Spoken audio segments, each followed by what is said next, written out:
Hello friends, welcome to a new lecture today.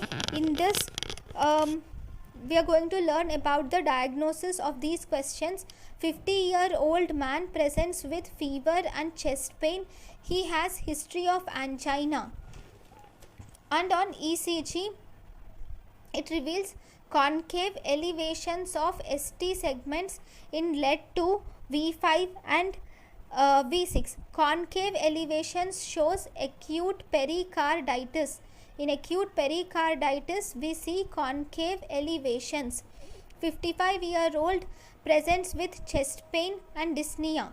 His ECG reveals Q wave in lead 3 and AVF and inverted T wave in leads V1 and V3. There is chest pain and dyspnea, 55-year-old with Q waves in lead 3 and AVF and inverted T waves in V1 and V3. This is pulmonary embolism. If you remember, Q3, T3 is seen. Normally ECG is either normal in the patients or it can have Q waves, and deep S waves also are seen in pulmonary embolism. So this is the things which are seen in pulmonary embolism.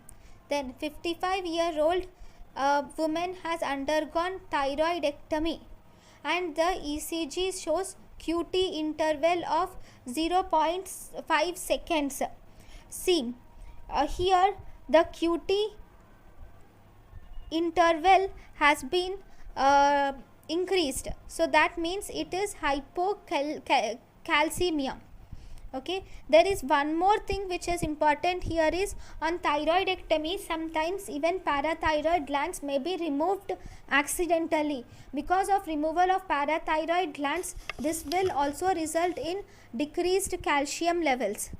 Then next question, 60-year-old woman presents with hoarseness of voice. She is a smoker and is on Prozac. Her pulse rate is 44, that is bradycardia. Even ECG shows sinus bradycardia. There is reduced amplitude of P, QRS and T waves in all leads.